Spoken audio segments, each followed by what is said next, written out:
Hola Eric, buenos días. Ori, buenos días, bonito día. Buen día a todos. Qué chido que están por acá otra vez. Miriam, hola, bonito día. José Luis también por acá me apareces. Buenos días. Per, hola, hola. Ok, buenos días. Aquí está Marco también, muy bien. Bonito día, Ana, bonito día también. Bueno, pues lo que nos reúne nuevamente es esta cuarta clase de historia del curso de Integrate Basic y pues vamos a recuperar un poquito de la información que estuvimos viendo la sesión pasada y ahí vamos a continuar otra vez. Pues antes de empezar, quiero hacerle una invitación a todos los que nos están viendo a través de nuestra página Integrate en Facebook, por vía de Facebook Live, que se unan a nuestra cuarta sesión de historia, donde vamos a revisar algunos procesos importantes y un tema también temas muy fundamentales más bien, que son por un lado la Revolución Mexicana y por otro lado la Primera Guerra Mundial, la Segunda Guerra Mundial. Perdón, ya es la quinta sesión, yo me quedé con la cuarta. Es la quinta sesión, discúlpenme la vida, ya no sé ni, es que me la paso también con ustedes y dándoles clases que ya no sé ni en qué sesión vamos, pero vamos en la quinta sesión. Ok, perfecto, muy bien. Bueno, pues entonces les decía, les hago una invitación para que se integren a nuestra quinta clase de historia.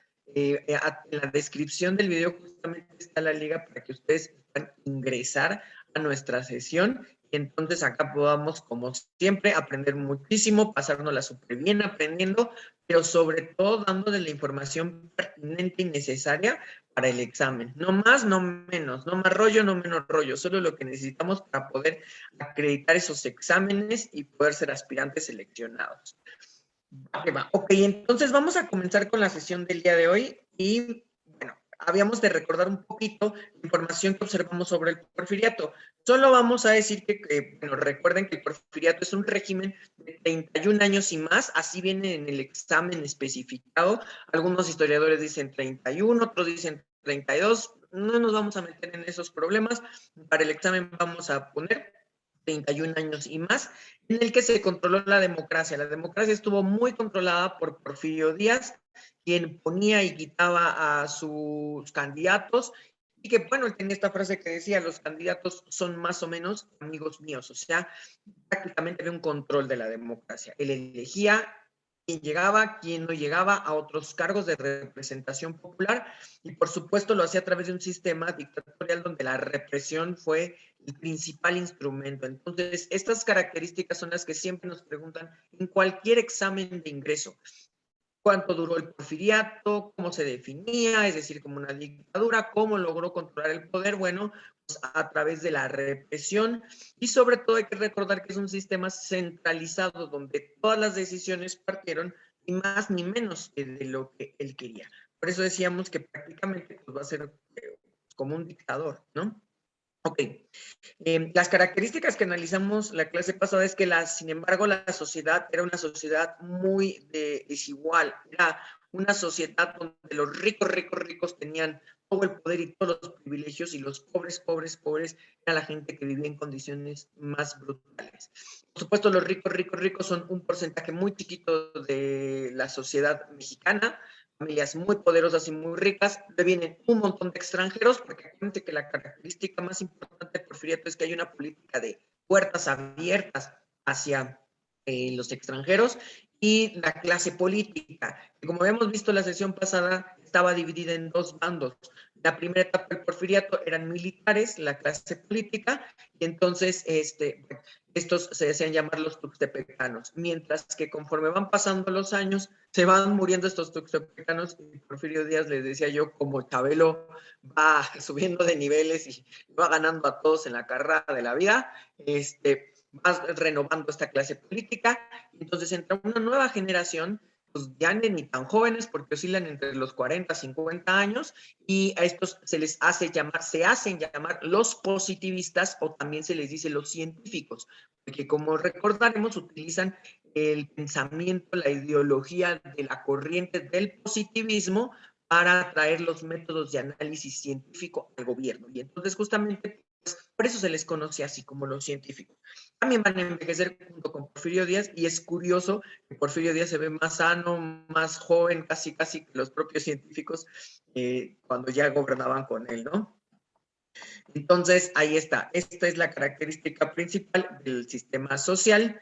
El otro sistema es, bueno, la tienda de rayas, es un sistema donde, como dijimos, hacían trabajar a las personas que no tenían tierras en las haciendas, pero prácticamente los obligaban a adquirir deuda, que no les pagaban con dinero, sino con unas fichitas, y estas fichitas solo se cambiaban en la tienda de raya de la hacienda. Ni siquiera eran válidas para otras tiendas de raya. Entonces, esto hacía que en la tienda de raya, pues obviamente, el, los precios de los productos estuvieran inflados, la gente tuviera que pedir por adelantado su siguiente mes de pago, y entonces ahora sí, pues ya quedaran con una deuda que los iba a ir enganchando de por vida. Y por supuesto que como se tenían que dedicar básicamente a trabajar, pues van a ser, la mayoría de la población es analfabeta, no sabe leer, no sabe escribir. Esas son las características sociales. En cuestiones de educación, sin embargo, dijimos, creció una clase media importante, sobre todo en las ciudades. Esta clase media sí es de gente burgueses o propietarios mexicanos, pero no tienen tanto poder como los propietarios extranjeros y como esas poquitas familias que sí tenían un control económico bastante importante en México. Entonces, a esta clase media, pues Porfirio Díaz sí le da ciertos privilegios, aunque no la deja gobernar. Eso es lo que le va a molestar a la clase media. La clase media ya quiere participar tanto en los negocios grandes, jugosos que tiene el país, como también en la política, y Porfirio Díaz los va a estar bloqueando. Sin embargo, permite crear cosas que, pues digamos, benefician a esta clase media, como la creación de escuelas de instrucción pública, es lo que les decía yo, es lo semejante a las escuelas de la SEP hoy en día, primaria, secundaria, preparatorias, la Secretaría de Bellas Artes, se da la reapertura de la Universidad Nacional, a donde van a estudiar sobre todo muchísima gente de la clase media.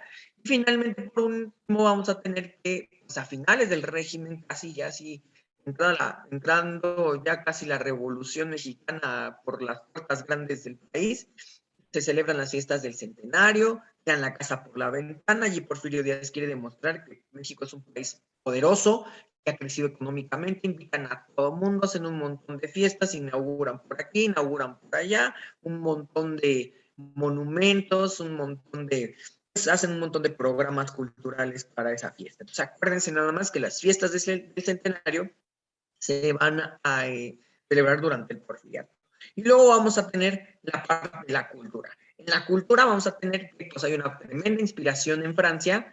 Durante el Porfiriato la cultura francesa se impregna en nuestro país, y además otra cosa bien importante, la ideología es el famoso positivismo.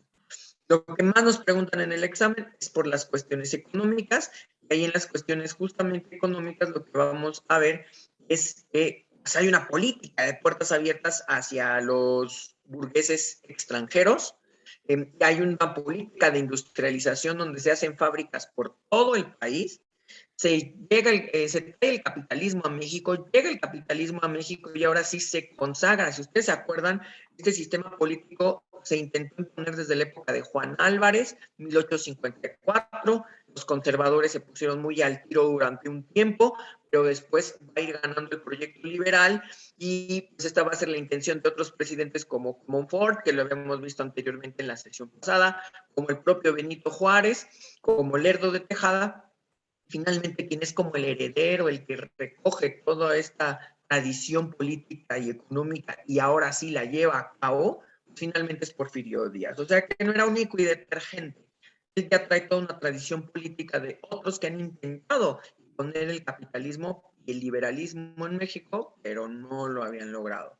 Sin embargo, Porfirio Díaz en términos políticos no es tan liberal como digámoslo así, sí, porque es más pragmático, es decir, es más práctico. O sea, si a él le conviene negociar con alguien, aunque no sea del bando liberal, pues él negocia. Por eso en la época del porfiriato, pues como que se acaban estas rencillas políticas también, además de que ya ni había conservadores.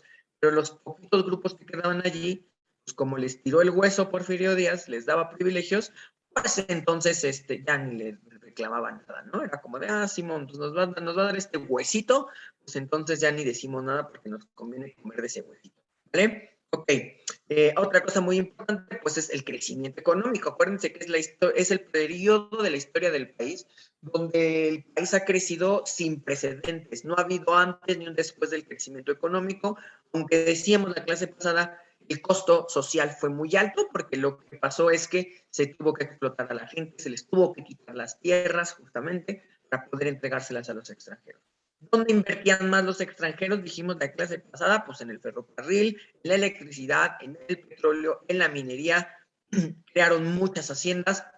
Esas haciendas generaban productos agrícolas y productos de ganado, eran llevados al extranjero en realidad, y el enequén va a ser importantísimo.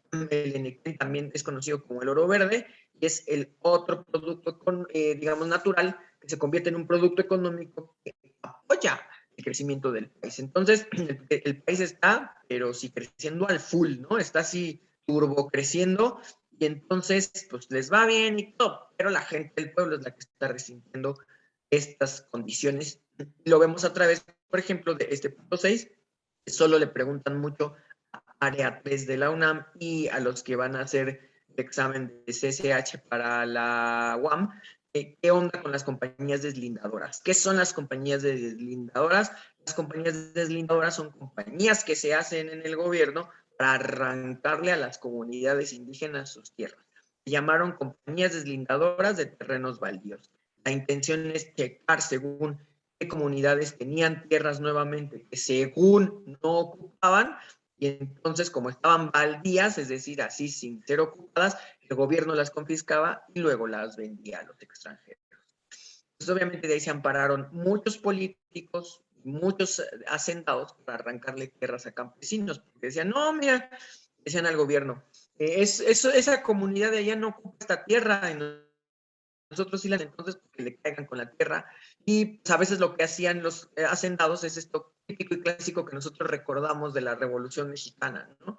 O sea, el hacendado lo que hacía era corría a la comunidad indígena a punta de metrallazos, y entonces, así casi como narco de la época, los corrían, el pueblo se iba de las tierras, y luego así el hacendado podía reclamar esas tierras a través de la ley de las compañías deslindadoras, y en el porfiriato pues, no se investigaba esto, entonces era como, Simón, sí, la necesitas, órale, va, súper, te damos la tierra, la vendemos a precio muy barato.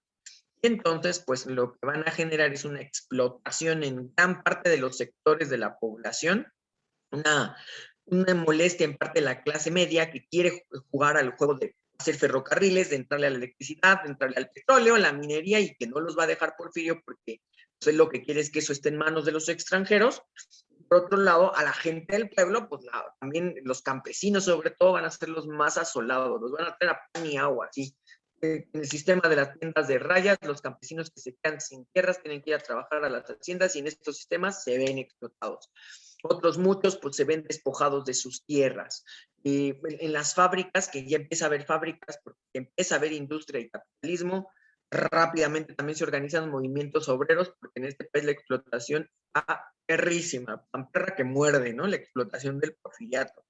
Y entonces todo esto va a empezar a generar causas de desgaste entre la población, y ya van a decir, no, ya estamos hasta el cheque de don Porfirio, de su sistema, ya no queremos más nada.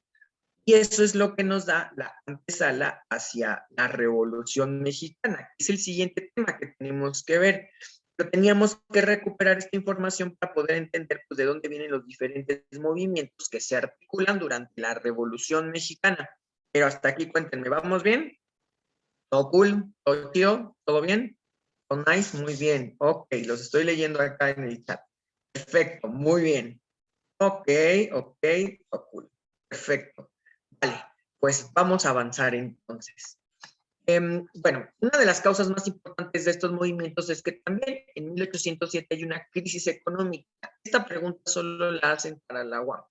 La crisis económica es una de las principales causas que da origen a la Revolución Mexicana, porque ya todo el mundo está hasta el cheque de Porfirio Díaz. O sea, de verdad, la misma clase política, los mismos científicos dicen, a ver a qué hora se muere este vato, este don, y ya queremos gobernar nosotros sin que esté este güey, pero el señor no se muere. Y entonces lo que les decía la clase pasada, ¿no? Cada 4 años, el periodo de gobierno era 4 años, luego se pasa a 6, pero regresa a 4 después, cada 4, luego cada 6 años, todo el mundo está como, ahora sí ya se muere, hacen sus apuestas, dicen quién va a quedar como ¿cómo se llama?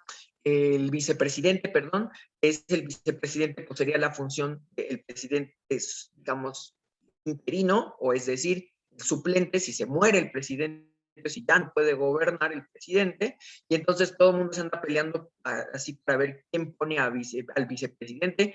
Los tuxtepecanos quieren luchar para poner vicepresidentes, los científicos también, siempre les ganan los científicos, y los tuxtepecanos siempre son como, vale, vale shit, ¿no? Literal, así como de, ya no pudimos poner a nuestro vicepresidente.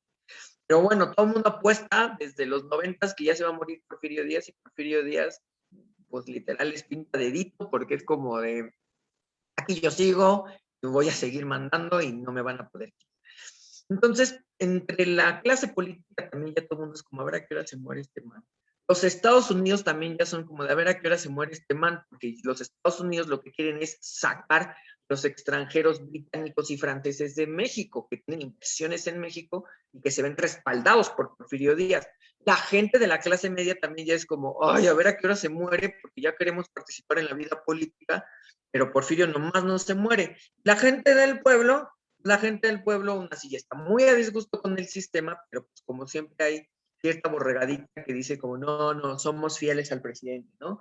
Y entonces, lo que sí termina de devastar ya la confianza de Porfirio, del sistema del porfiriato, pues es ni más ni menos que hay una tremenda crisis política, económica, perdón, en 1907.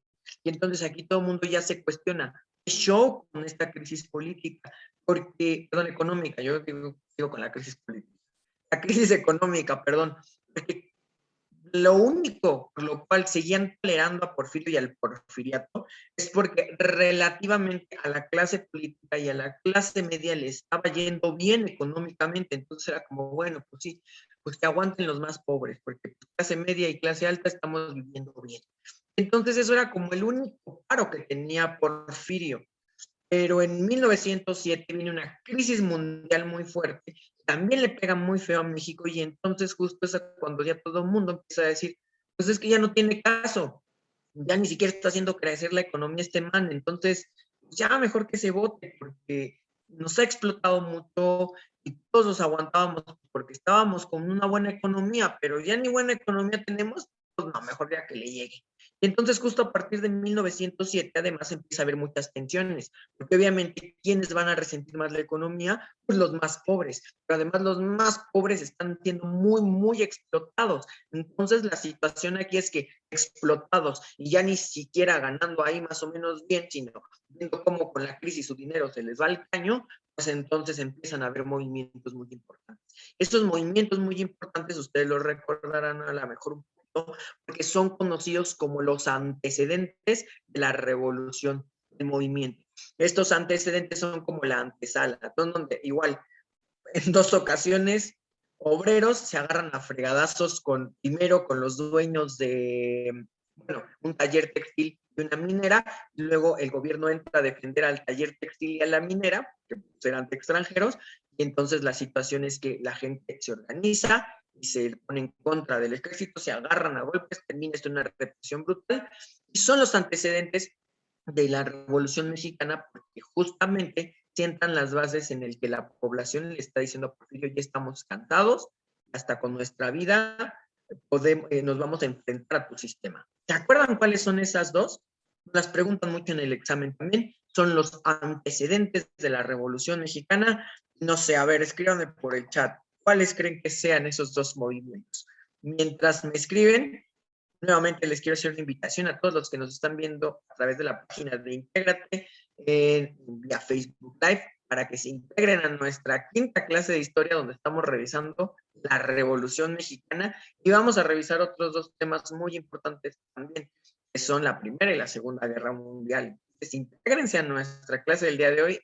Justamente abajo del video está la descripción para que sepan agregar a nuestra clase del día de hoy. Acá vamos a aprender un montón, vamos echar un cotorreíto, pero sobre todo tener la información que necesitamos para nuestros exámenes de ingreso. Ok, los espero entonces acá. Muy bien. Mientras tanto, chicas, chicos, ¿sí saben cuáles son esos dos? ¿O definitivamente no se acuerdan ya? O quién sabe, dicen. Nada. Ahora sí los veo muy quietos en el chat. Muy bien. Bueno, estos dos movimientos van a ser ni más ni menos que la huelga de Cananea y la huelga de Río Blanco. ¿Sí le dieron o no le dieron? ¿Sí estaban pensando en eso? Ok. La huelga de Cananea se da en 1906, un poquito antes, pero ya se viene resintiendo la crisis. Tiene que ver justamente porque allí se les está contratando a mineros mexicanos y mineros extranjeros, norteamericanos. A los norteamericanos se les paga más, a los mexicanos se les paga una porquería. Y entonces lo que hacen los mexicanos, bueno, cuando se dan los mexicanos es entrar en huelga, llega el gobierno y les dice, oigan, ya panían la huelga, vamos a negociar, pero estos obreros dicen, no, ya estamos cansados de la explotación y ponen un montón de condiciones. El asunto es que finalmente el gobierno, como ve que no quieren parar la huelga, entonces los hacen un desastre, entran, reprimen a todo mundo y bueno, esta noticia se va a convertir en una noticia que va a darle en la torre al régimen, porque casi es como la Ayotzinapa de la época de Don Peña, ¿no? Lord Peña, justamente. Un escandalazo, así, pues, casi internacional, sobre todo nacional, obviamente. Queda en Sonora, tiene que ver con la exigencia de mayor paga. Luego, por otro lado, tenemos al siguiente año, en medio de la crisis económica, la huelga de Río Blanco, que se da en Veracruz, en una fábrica textil de un extranjero, donde justamente lo que se pide es también mejores condiciones de trabajo, sobre todo mayor salario. La crisis está fuerte, y entonces justo lo que pasa es que, pues igual, entran en huelga, entran en paro, el dueño burgués de la fábrica textil contacta a Porfirio Díaz llega, bueno, manda gente, tratan de negociar, como no negocian con el gobierno, no puede ser que negocie ni los empresarios ni los obreros, entonces se pone del lado del extranjero empresario y reprime a la población. Y otra vez, escandalazo, porque obviamente hay periódicos de oposición que están difundiendo estas informaciones. Entonces, estas son las causas, digamos, que van a articular el movimiento, especialmente las huelgas de Cananea y de Río Blanco, son los antecedentes. Ya se viene dando uno cuenta que la sociedad ya no está aguantando a Porfirio Díaz, ya no está aguantando el sistema, ya se está poniendo al tiro. Muy bien, ok. Otra cosa muy importante va a ser la entrevista a Krellman Díaz, que es una pregunta sí o sí de todos los exámenes de ingreso. Esta es clásica en el examen de la UNAM. No sé si alguien de los que está acá con nosotros, chicos, haya hecho antes el examen. Coméntenme si hicieron antes el examen. Siempre vienen todas las áreas. Esta es clásica, ¿no? ¿Qué tal, Mariana? ¿Sí venía en tu examen esta pregunta? Siempre nos preguntan, hasta en las guías viene esta pregunta. Siempre. ¿Qué alienta a los partidos de oposición? Dicen, ¿no? O también la pregunta la plantean al revés. Con la entrevista a Krellman Díaz, entonces tenemos que poner si alientan los partidos de oposición. Es una pregunta clásica del examen. Pues sí, lo que sucede es que hacia... me pone Jimena aquí, yo apliqué el examen para la UAM y esa pregunta no la vi. Es muy clásica, viene muy constantemente en todos los exámenes, pero especialmente en los de la UNAM y para todas las áreas. Siempre es de cajón. Yo lo he visto los últimos 4 años, específicamente en el de la UNAM. Es como casi ya lo voy ojeando así la guía y digo, va a aparecer. Sí, aparece, ¿no? Es la vieja confiable. Bueno, pues esto, justo les cuento. Hacia 1908, Estados Unidos también empieza a presionar mucho a Porfirio Díaz para que les dé cada vez más acciones en los grandes negocios, petróleo, ferrocarriles, sobre todo petróleo y ferrocarriles, electricidad. Entonces, pues Porfirio Díaz tenía un sistema de equilibrio, es decir, le daba por igual porcentaje a las 3 grandes potencias de la época para que se hiciera un contrapeso, para que entre ellos estuvieran peleando. Hagan de cuenta, hacía su estanque de tiburones y para que a él no le estuvieran molestando, pues echaba a las 3 potencias a pelear. Entonces, esa era la estrategia del equilibrio de Porfirio Díaz. pero bueno, en este caso los Estados Unidos, que están generando cada vez más poder económico y político, empiezan a presionar a Porfirio para decirle, sácame a los franceses y sácame a los británicos, me entregas eso que les quitas. Entonces, pues Porfirio Díaz dice, no, yo no voy a hacer esa locura, porque pues sería un suicidio, quedar en manos de los Estados Unidos sería una locura, ¿no? ¿Se acuerdan que hay una frasecita incluso que tiene que ver con esto, que dijo Porfirio Díaz?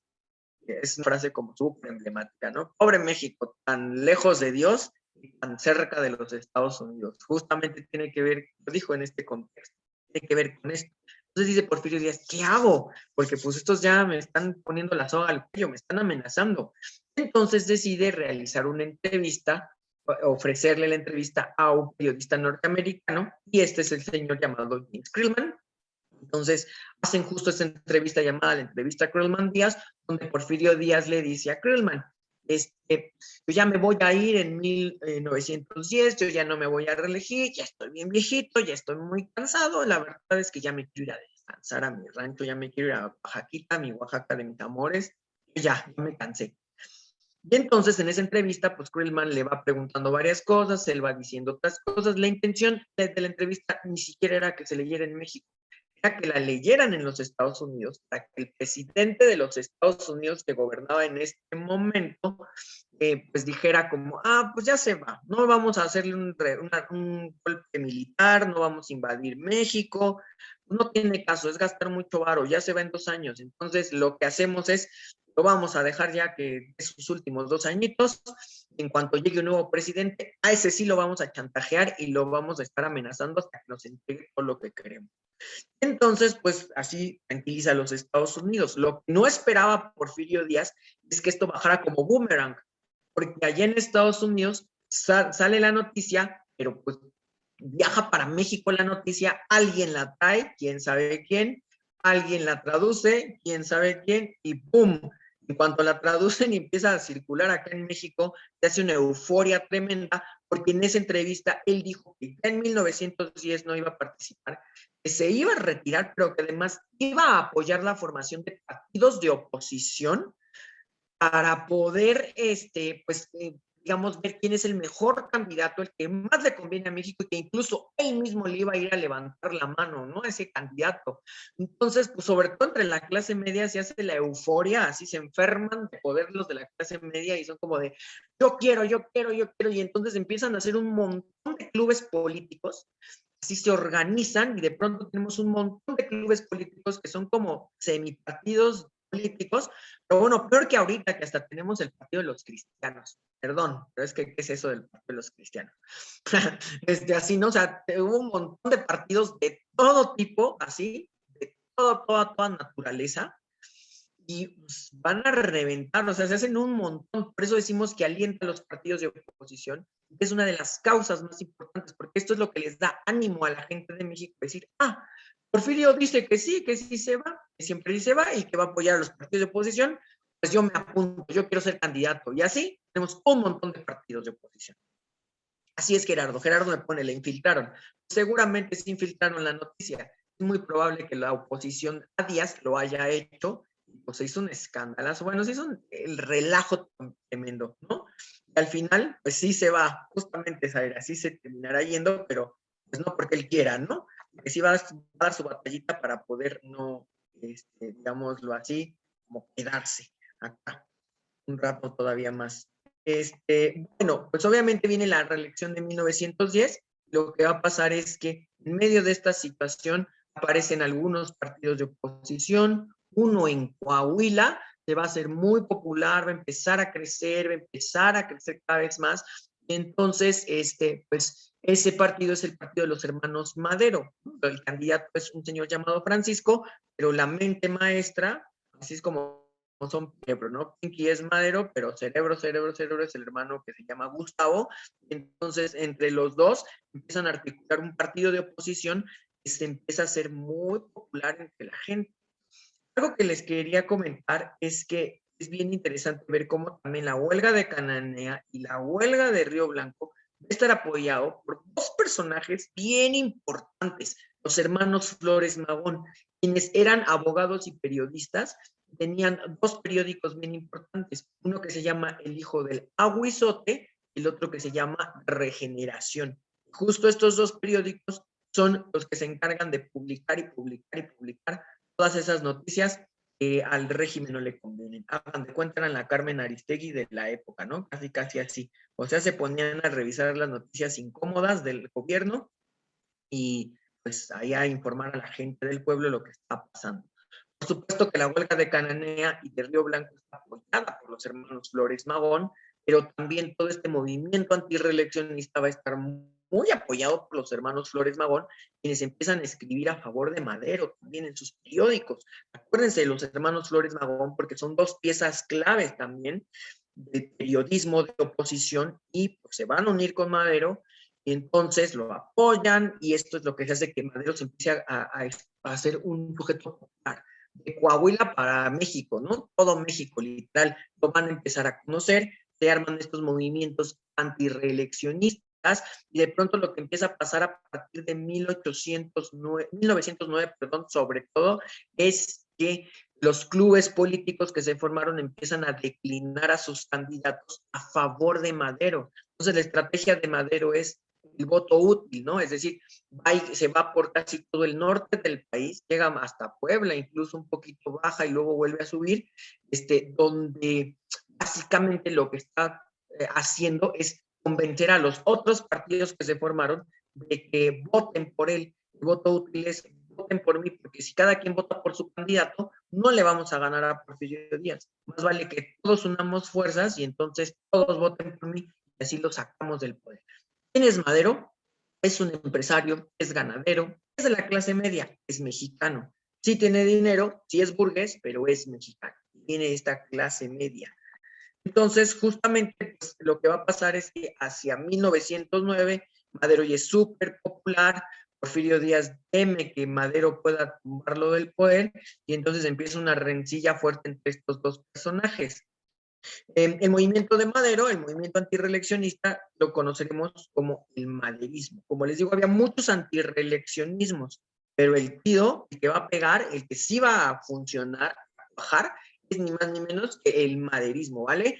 Entonces, este maderismo se caracteriza porque es un movimiento antirreeleccionista generado por los hermanos Madero, pero además Porfirio Díaz llega un momento en el que llama a este Madero, a Francisco, y le dice, ven acá, y entonces justamente lo citan ahí en Chapultepec, quién sabe qué le dice, pero lo único que sabemos es, pues, fue a puertas cerradas esa entrevista, ¿no? Pero lo único que sabemos es que cuando sale Madero de la entrevista, crea un librito muy importante que nos preguntan mucho en el examen.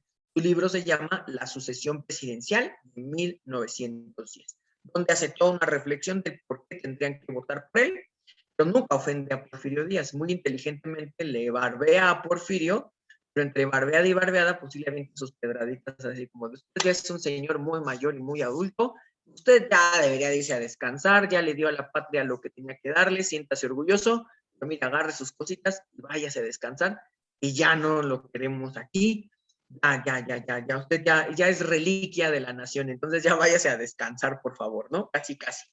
Entonces, dice Jimena, entonces crean el Partido Nacional Revolucionario, ¿no? ¿Quiénes? Los hermanos Flores Magón, sí, tienen un partido que se llama el Partido Nacional Revolucionario. No, perdón, se llama el Partido Liberal Mexicano.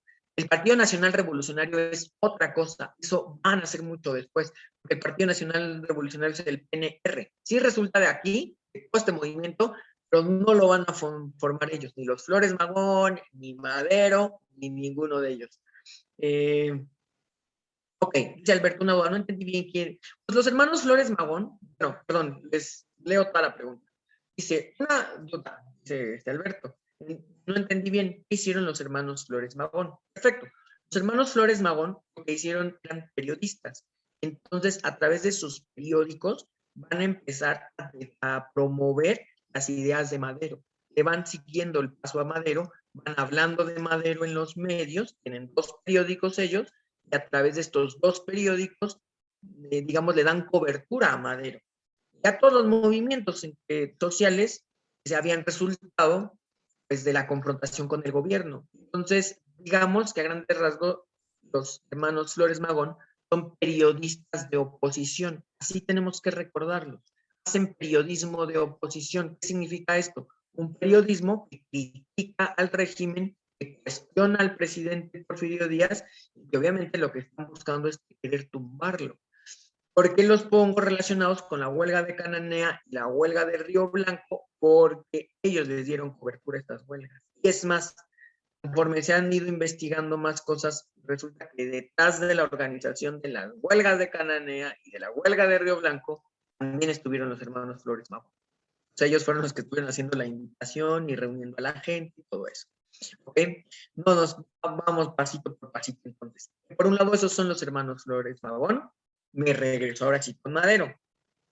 Madero entonces hizo este libro llamado La Asociación Presidencial, está en meeting, allí en San Luis Potosí justamente, tienen sus carpas, no sé qué, da su discurso, bla, bla, bla, ya saben cómo son los meetings, y aplauden, ay, qué padre. Y entonces, pues como Porfirio Díaz ve que Madero ya es muy peligroso, le achacan pues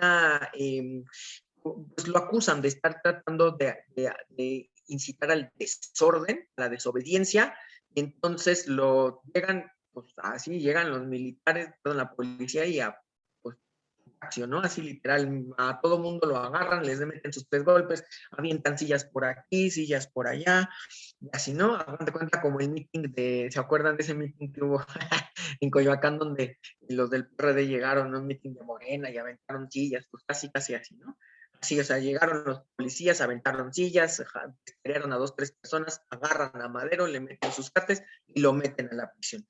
Entonces, al meterlo a la cárcel, le jincan acusaciones judiciales, por lo que ya no puede participar como candidato a la presidencia, porque ya tiene un expediente criminal. La ley en este momento decía que ninguna persona que tuviera un antecedente penal podía participar en algún cargo de representación popular. Entonces ya no puede participar, lo sacan de la jugada. Porfirio Díaz dice 5 estrellitas para el servicio a los policías y gana Porfirio Díaz momentáneamente, ¿no? Así Porfirio Díaz win.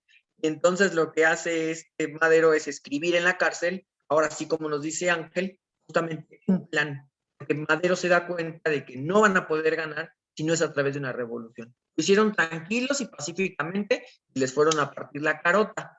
Entonces dice Madero, como por medios tranquilos y pacíficos no vamos a lograr un cambio, pues no hay de otra, hay que incitar a una revolución. Y entonces, con este famoso plan de San Luis, que hace en San Luis Potosí, convoca al levantamiento armado para el día 20 de noviembre de 1910. Hay que recordar también esto para el examen. En general, para todos los exámenes de ingreso, la situación es que con el plan de San Luis se convoca la Revolución Mexicana. Tenemos que recordar eso, que nos lo preguntan mucho en los exámenes. Documento con el cual se convoca al inicio de la revolución para el 20 de noviembre de 1910. La respuesta es Plan de San Luis, o a veces viene al revés, nombre del plan con el cual Francisco y Madero convocó a la lucha armada. Entonces, la respuesta es Plan de San Luis. Así vienen muchas variaciones, pero lo que ustedes deben recordar siempre es que el Plan de San Luis es el documento de Madero y que con eso se invita a que el pueblo se levante para que haga la revolución en contra del sistema autoritario de Porfirio Díaz.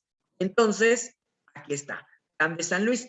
El lema, acuérdense, es sufragio efectivo, no reelección. ¿Qué significa sufragio? Voto. Voto de adeveras, dice Madero. Voto de adeveras, no reelección. Ya no queremos la reelección y queremos que el voto valga, que no haya simulaciones democráticas.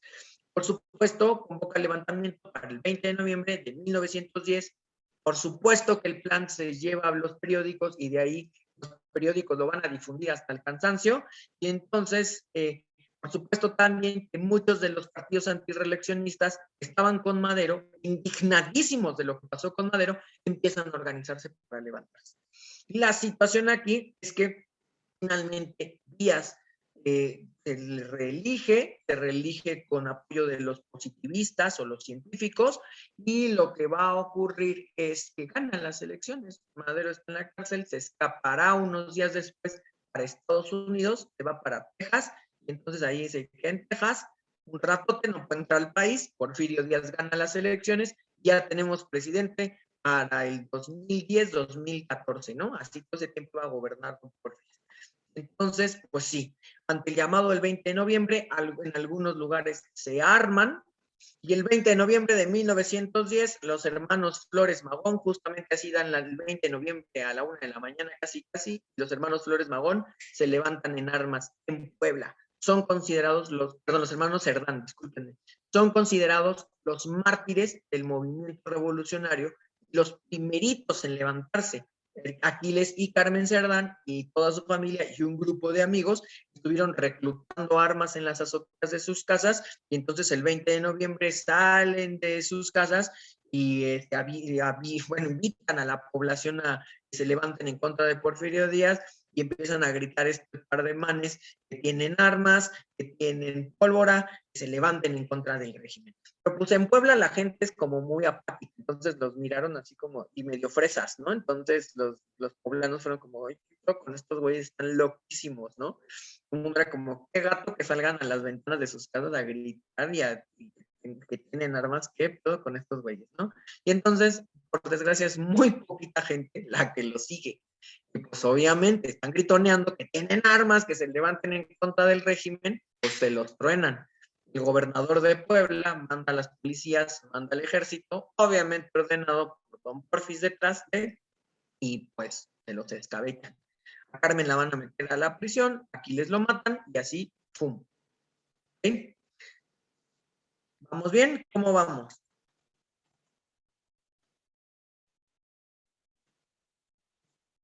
Ok, perfecto. ¿Cómo vamos?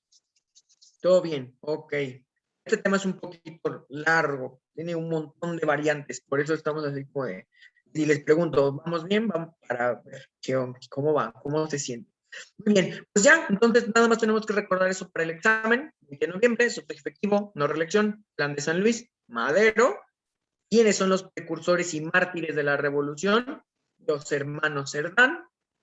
Y finalmente lo que va a pasar es que después de esto, pues no, ya no es la gente de la clase media la que se levanta, la gente de la clase media es como, ya se fregaron a los Cerdán, entonces es como, ok, mejor nos quedamos así, ya no nos levantamos. ¿Quién se levanta? Los que se van a levantar son los campesinos, siguiendo el plan de San Luis. Por ejemplo, Zapata dice, sí, yo estoy hasta el teque. Acuérdense que Zapata va a representar a la lucha de los campesinos, que también en el examen puede venir como lucha agraria, es decir, la lucha por las tierras. En Morelos, pues había un montón de campesinos que habían sido despojados de sus tierras, y entonces Zapata desde 1908 ya estaba ahí peleando para que les regresaran las tierras y nomás no podía. Llega 1910, Madero se convierte en esta figura tan importante, Zapata se une al movimiento de Madero y ahí revienta, o sea, fíjense, no revienta entre la clase media que andaba bien gallita diciendo, no, sí, vamos a tirar a Porfirio Díaz y no sé qué, sino revienta el movimiento entre la gente del pueblo. Los que realmente siguen a Madero son la gente del pueblo, se levantan los campesinos en Morelos. Entonces Zapata es considerado, decían, el caudillo del sur, pues hace un desmadre ahí en Morelos, ¿no? Se empieza a levantar, a tomar las tierras, a meter a los hacendados extranjeros a las cárceles de las haciendas, o sea, es un relajo, ¿no? Y también en el norte se van a levantar un grupo que se llama el Grupo de Chihuahua, entre los que viene un señor llamado Pancho Villa. Pancho Villa, otro señor llamado Pascual Orozco, que está acá, y otro señor llamado Abraham González. Abraham González pues, era amiguito de este Madero, él convence a Pascual y convence también a Villa del movimiento. Entonces, ¿a quiénes representan estos grupos? Pues Abraham González es de la clase media, pero Pascual Orozco y Pancho Villa son gente del pueblo, campesinos, pero del norte, que también han sufrido lo mismo que los campesinos indígenas del sur, les han quitado las tierras. Entonces, pues, Pancho Villa, también llamado Doroteo Arango, o Aranga, es un personaje fundamental para la revolución. Se van a convertir como en líderes muy importantes, en caudillos. Otra vez acuérdense de la famosa palabra caudillos, es decir, un líder popular que mueve muchas masas. ¿Por qué me detengo aquí con la parte de Doroteo Arango? Se los puse acá en las diapositivas. Pues no porque quiera yo aventar toro, sino porque en el examen a veces nos preguntan, ¿quién es Doroteo Arango? No, quién sabe, ni lo conocen en su casa, casi, casi vamos a decir, ¿no? ¿Quién es Doroteo Arango? Pues, ¿quién sabe? Pues Doroteo Arango es ni más ni menos que Pancho Villa. Resulta que Pancho Villa era una persona normal, común y corriente, pero hay un incidente en su familia, mata a un teniente del ejército, y entonces tiene que huir, se convierte en cuatrero, es decir, en asaltacaminos, se roba el ganado de los grandes hacendados durante mucho tiempo y lo revende, se lo revende a hacendados mexicanos. Entonces, así trae una banda de delincuentes, pero cuando inicia la revolución, agarra a su banda de delincuentes y les dice, ya no nos vamos a dedicar a esto, nos vamos a la revolución. Y esos son todos los villistas. Pero pues regresando al tema, por eso se llama, su nombre real es Doroteo Arango, nada más se pone el nombre de Pancho Villa, ¿vale? Pero pues son los villistas, y dirige a toda esta bola de gente. La otra bola, pues son literal los zapatistas, que son campesinos indígenas y que luchan por la restitución de tierra.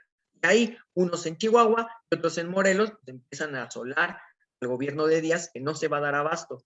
El grupo de Chihuahua toma Ciudad Juárez, y esto es bien importante, porque en cuanto toma Ciudad Juárez, si ustedes recuerdan un poquito, Ciudad Juárez también se llama la ciudad del Paso, entonces al estar en el Paso, lo que va a pasar es que entran los Estados Unidos a la jugada y empiezan a patrocinar a Pancho Villa, y entonces ya cuando Porfirio Díaz se entera de todo esto, desmadre en el sur, desmadre en el norte, los Estados Unidos ya metieron la cuchara, Madero en Texas, negociando con los Estados Unidos, entonces Díaz dice, no, me voy. Y entonces firma justamente con este grupito de Chihuahua el tratado o los tratados de Ciudad Juárez, perdón, con lo que Díaz renuncia a la presidencia y entonces se va para Francia, porque le gustaba mucho Francia, y va y dice, pues Madero quiere el país, pues hay que se encargue Madero de administrarlo, yo ya me cansé, adiós, bye. Entonces con esto termina renunciando, se va del país, acto seguido, regresa Madero a México, se celebran elecciones y adivinen quién gana. Pues ni más ni menos que va a ganar el Pesi Madero, ¿no? Madero va a ser presidente de 1911 a 1913, pero pues va a empezar a tener un montón de problemas con muchos grupos que estaban a favor de Porfirio Díaz. Se va Porfirio Díaz y se va una comitiva de gente de Díaz, pero la verdad es que muchos otros se quedan, ¿no? Y entonces los que se quedan le hacen la vida imposible a Madero. También Madero tiene muchos compromisos con Estados Unidos, entonces se empieza a pelear con gente que antes lo apoyó, como los hermanos Flores Magón, por ejemplo, se pelean bien feo con Madero, y también el Zapata se va a pelear muy fuerte con Madero, Pascual Orozco se va a pelear muy fuerte con Madero, y entonces de pronto tenemos que Madero tiene un montón de enemigos. Está, por ejemplo, este señor que es Bernardo Reyes, era un militar muy importante y proclama el Plan de la Soledad. Pero esta historia es chistosa, proclama el Plan de la Soledad y él solito se levanta, nadie lo pela, ¿no? Es muy temprano, entonces todo el mundo es como, ay, ¿para qué haces eso? Pero conforme van pasando los años, por ejemplo, se levanta el movimiento felicista, se los puse con negro porque justamente esas son las oposiciones de la gente que viene con Porfirio Díaz. Ajá. Entonces, perdón, ok, me pregunta Alberto, a través del Tratado de Juárez, ¿cómo se fue Díaz? Porque, sí, pues porque, me voy a tener aquí tantito, Alberto, justo, se va Porfirio Díaz del país porque pues, está el país en llamas, o sea, pues, están levantados, están tomando la ciudad Juárez, por ejemplo, el grupo de Chihuahua, y abajo en el sur está Zapata, pero pues están enfrentándose al ejército. Luego entran los Estados Unidos y financian a Villa, o sea, van con Villa y le dicen, te vamos a dar armas, te vamos a dar dinero, tumba Porfirio Díaz. Los Estados Unidos son Satanás, como siempre les he dicho. Realmente lo que quieren es poner a un nuevo presidente, en este caso sería Madero, para manipularlo a su antojo. Entonces, justo ahí en Ciudad Juárez, cuando entran los Estados Unidos, Porfirio Díaz pues, tiene mucho colmillo político, se entera que los Estados Unidos ya metieron la cuchara y entonces Díaz dice, no, esto va a ser peor, esto ya se va a hacer una guerra civil interminable. Sí, justo fue lo que terminó pasando. Díaz dice, esto va a ser una guerra civil interminable, yo no quiero ser responsable de tanto desmadre, yo me voy. Si el problema soy yo me voy, adiós. Y se va, y eso es lo que pasa. Como les decía, recuperando la información, regresa Madero al país, se hacen elecciones, gana, pero con los años empieza a meterse en problemas con gente que antes lo había apoyado, con gente que no lo había apoyado y que está en contra de él, y era gente muy fiel a Porfirio Díaz. Como les decía, Bernardo Reyes, el que hace el Plan de la Soledad, era gente de Porfirio Díaz, era militar, cercano a Porfirio Díaz. El otro movimiento es el movimiento felicista.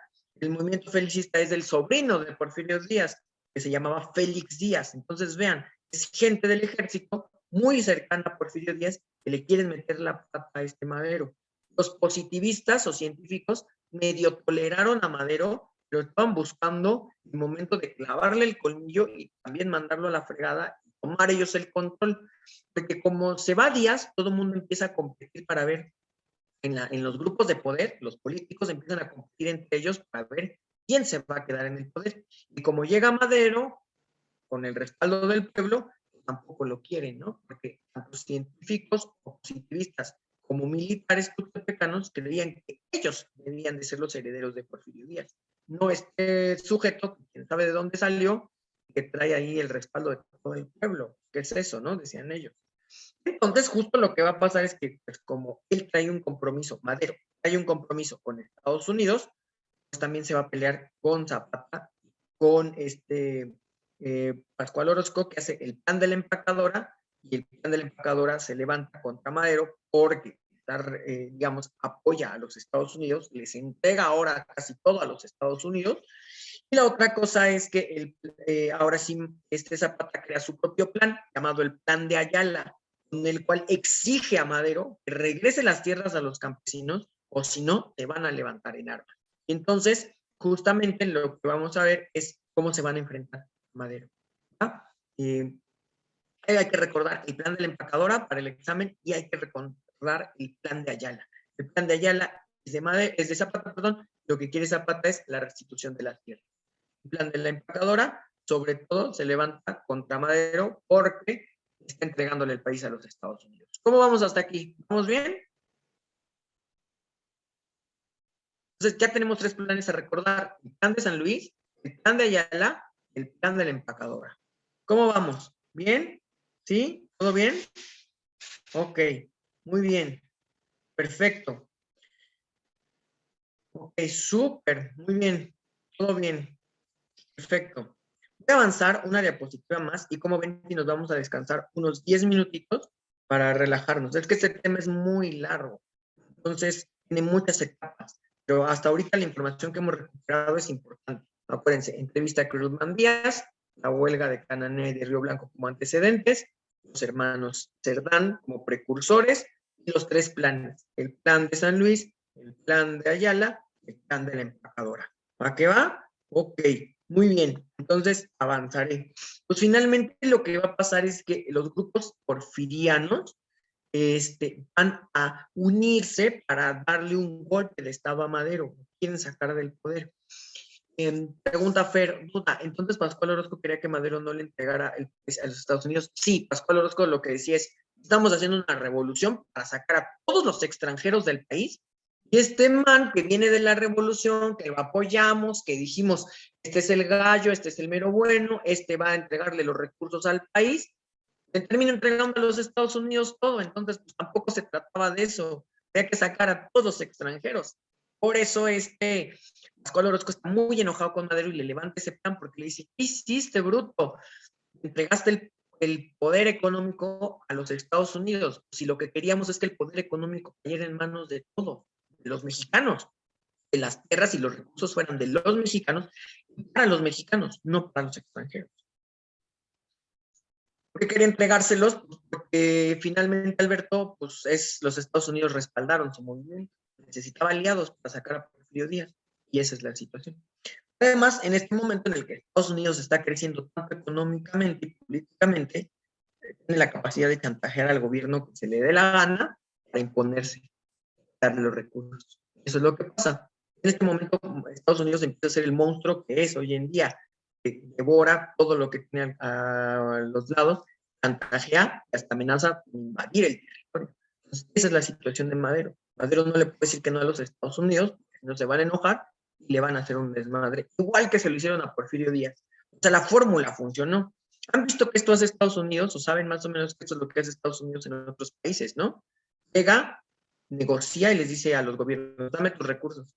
Entonces, cuando los gobiernos le dicen: no, yo no te voy a dar nada, le dicen: ah, cámara, y los invade unos meses después.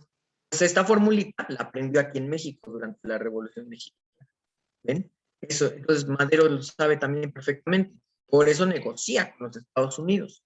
Pero pues de ahí se aprovecha la oposición a darle un golpe de Estado. Y finalmente, toda la oposición, positivistas o científicos, militares porfirianos, se unen y se unen en tres personajes muy importantes. Estos personajes muy importantes van a firmar algo que se llama el Pacto de la Embajada. Con el Pacto de la Embajada, que también lo tenemos que recordar para el examen, con el Pacto de la Embajada, Victoriano Huerta, que era un militar que según había apoyado primero a Madero, pero en realidad nada más estaba buscando el momento para clavarle el colmillo y traicionarlo. Y otros sujetos como Félix Díaz, Bernardo Reyes y otros militares más se van a unir en contra de Madero y le levantan un golpe de Estado, intentan tomar el Palacio Nacional, pero después finalmente logran secuestrar a Madero, secuestrar a su vicepresidente llamado Pino Suárez, y entonces los matan, los obligan a entregarle el poder a Huerta y luego de allí los van a matar finalmente.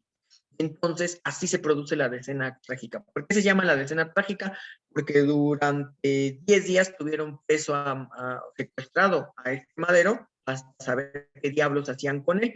Entonces, después deciden que es muy peligroso tenerlo vivo, así que le dan cuello y lo matan. Entonces, asesinan a Madero. Hay que recordar para el examen la decena trágica, ¿vale? ¿Ok? Con esta situación, ¿les parece si dejamos aquí tantito, unos 10 minutitos? Nos vamos a descansar tantito a que se enfríe nuestra cabeza y entonces regresamos con este tema muy importante, es el de la Revolución Mexicana. Uno fundamental porque a todas las áreas y en todos los exámenes nos hacen más de una pregunta sobre este tema. ¿Va? Ok, perfecto.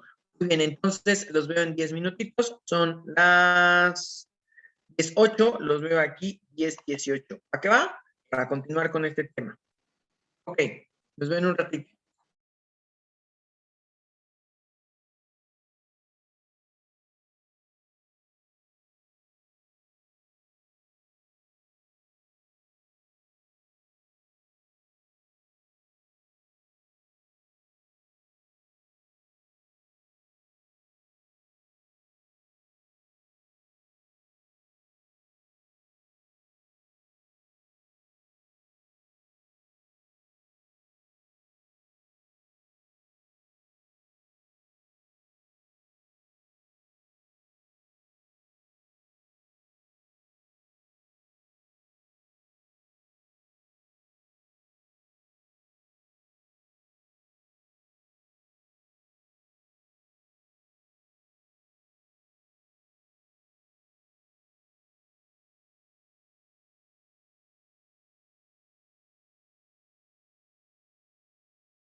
Ok, chicas y chicos, ya regresamos entonces para continuar con nuestra clase del día de hoy.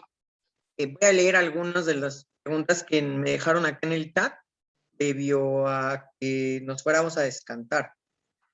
Am, Respondimos esta de Pascual Orozco, lo de los Estados Unidos, de que por qué le habían entregado Madero, digamos, a los Estados Unidos los recursos. Ok. Acá, también fue asesinado Pino Suárez. Pregunta Lisset, sí, también va a ser asesinado Pino Suárez. Era el vicepresidente de este Madero. Lo que no querían era dejar lugar a que el grupo político de la clase media tuviera el control del país. Entonces, justamente por estas situaciones que también le dan cuello a este Pino Suárez junto con Madero, perdón. Bueno, a partir de aquí, pues ahora sí, si creían que esto es un relajo, pues ahorita agárrense los cinturones porque definitivamente vamos a ver más relajo. Pero antes quiero saber quién nos está acompañando acá. ¿Quién ya está acá con nosotros? ¿Quién nos está acompañando? Mientras los leo acá, pues nuevamente hacerle la invitación a todos los que nos están viendo a través de la página de Intégrate, que se unan a nuestra quinta clase de historia del curso Intégrate Física. Acuérdense que es un curso completamente gratuito que tiene la intención de apoyarlos en este proceso tan complicado que es estudiar para los exámenes de ingreso. Nuestro objetivo es que ustedes puedan ingresar a las universidades que ustedes quieran, para las que ustedes vayan a hacer examen y además todo este tránsito de aprendizaje sea súper sencillo, súper divertido y también sea muy, muy, muy útil. Entonces, intégrense a nuestra quinta clase de historia, donde estamos revisando la Revolución Mexicana. Pensé que nos iba a dar un poquito más de tiempo para revisar la Primera y la Segunda Guerra Mundial, pero yo creo que no. El tema está un poco complicado y nos falta un tacto importante para ver. Pero esta es nuestra quinta clase de historia, entonces vénganse, intégrense a nuestra clase, vengan a aprender un montón, pregunten acá las dudas que tengan, pero sobre todo vamos a enfocar la información para que tengan lo necesario para poder matar a estos exámenes de ingreso. ¿Acá? Ok, muy bien. Ya saben, la descripción está en la liga, entonces, perdón, la liga de la para poder ingresar a la clase está en la descripción del video. ¿Sabe qué dije? Está en la descripción del video para que ustedes se puedan incorporar a nuestra clase. Ingresen por vía Zoom y entonces se integren a nuestra quinta clase de historia. ¿Va? Ok, los espero entonces. Bien, vamos a continuar. Voy a ver quién no está acá presente. Ok, ya vi que ya hubo reacciones de este lado en el chat. Muy bien, perfecto. Me ponen aquí andamos, yo, muy bien.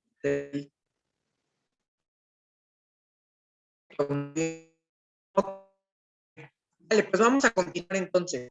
Lo que va a ocurrir es que después del asesinato de Madero, pues hay una crisis política muy importante.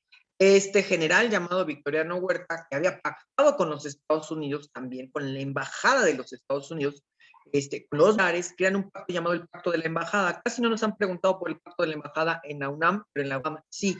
Y ustedes dirán, pues no, que Madero estaba con los Estados Unidos. Sí, sí estaba con los Estados Unidos, pero los Estados Unidos quieren cada vez más recursos. Madero les dice, oiga, no, ya nada más les puedo ofrecer este porcentaje.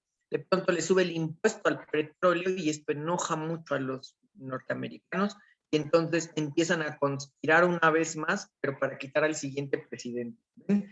Ya lo habían hecho con Díaz, ahora lo van a querer hacer con Madero. Lo hacen con Madero, de hecho, patrocinan a los militares justo para esta situación y entonces, pues, ya no se impone con apoyo de esta administración norteamericana.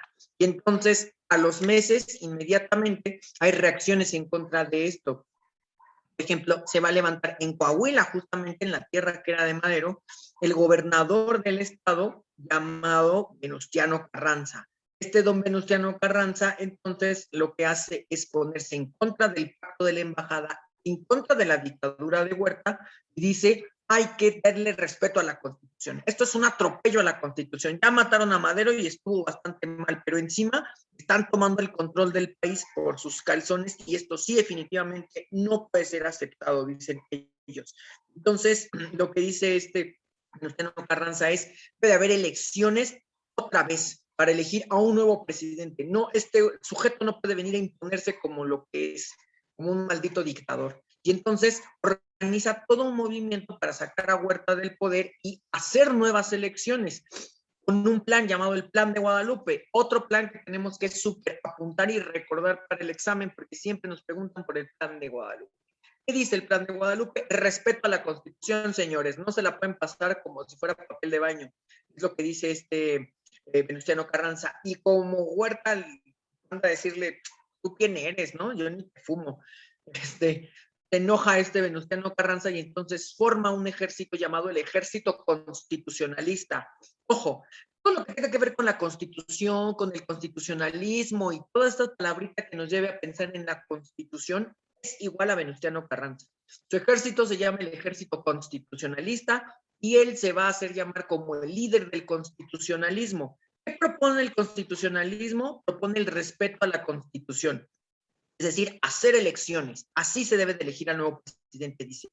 Y entonces, como les digo que Huerta nomás no suelta el poder, se crea el ejército constitucionalista y gente que estaba en contra de Victoriano Huerta y que en su momento pues, estuvo relativamente a favor de Madero, pues, se organizan rápidamente. Y entonces se van a organizar, ¿quiénes son? Son gente del sector popular sobre todo, profesionistas, maestros, administradores, se meten o sea, se sienten muy indignados, se meten al movimiento y entonces van a llenar las filas del ejército constitucionalista.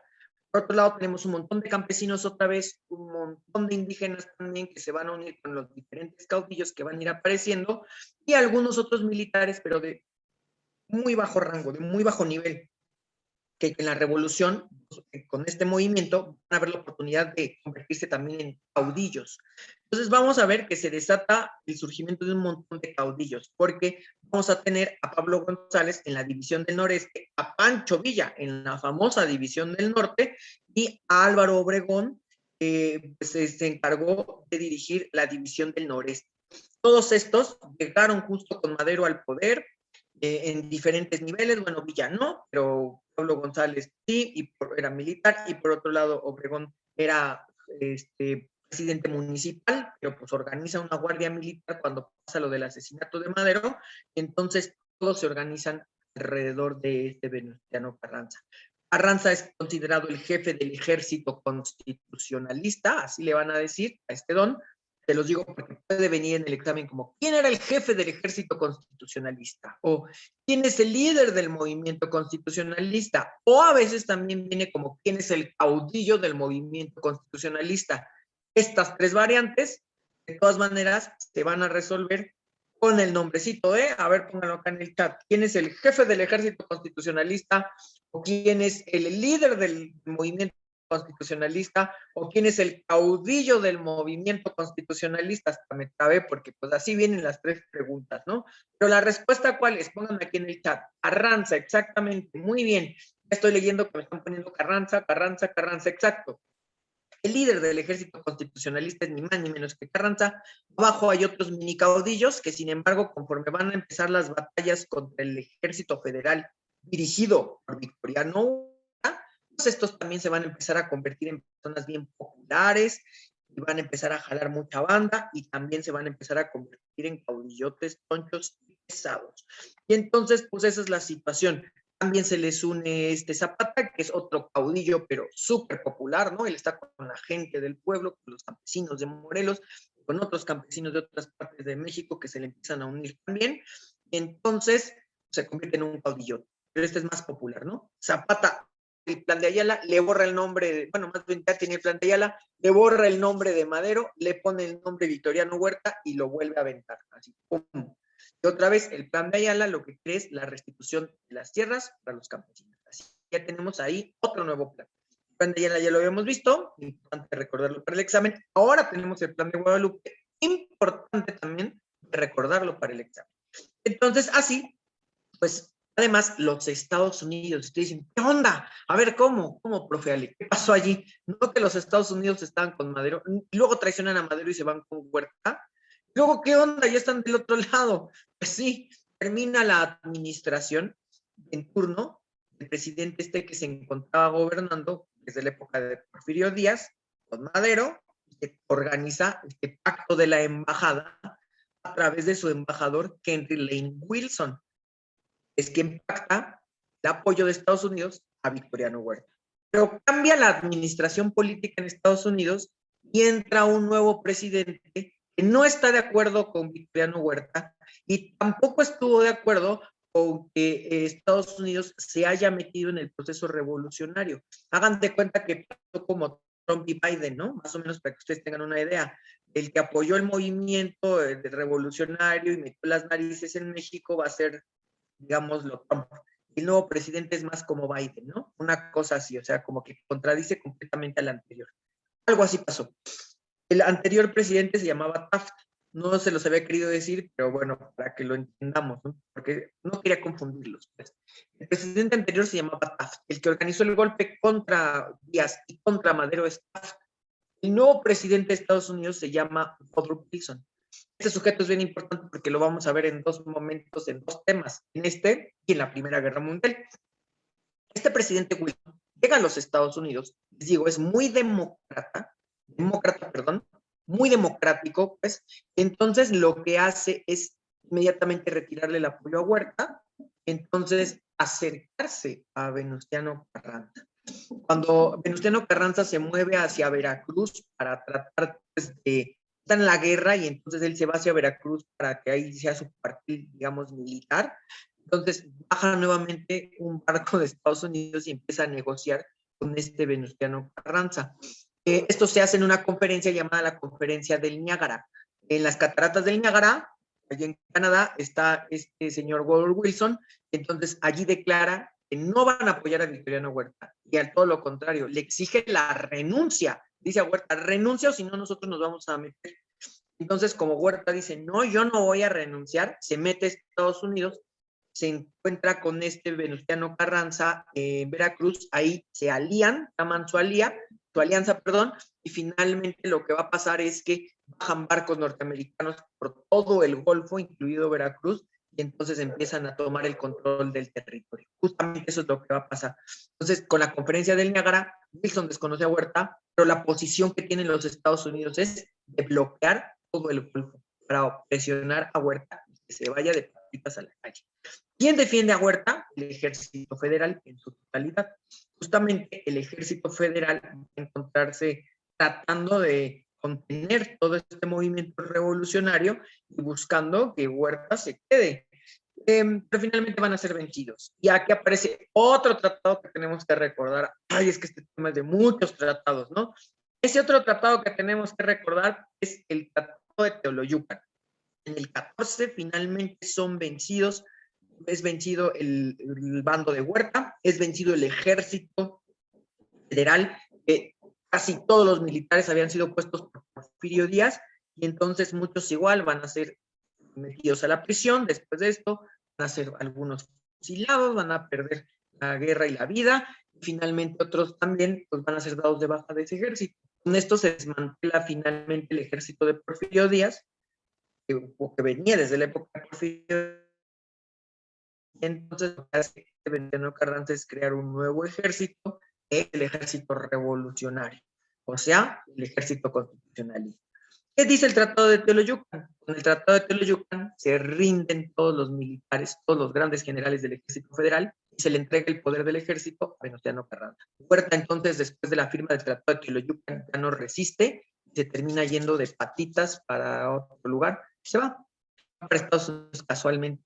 Y entonces, ya, definitivamente está fuera de la jugada, está fuera del país, y entonces se acabó, ¿no? Todo el mundo va a decir, ya qué padre, ganaron los revolucionarios, ganaron los que querían la democracia, ganaron los que querían defender la honra de Madero, ¿no? Todo padre. ¿Y ustedes creen que ya se acabó aquí el tema?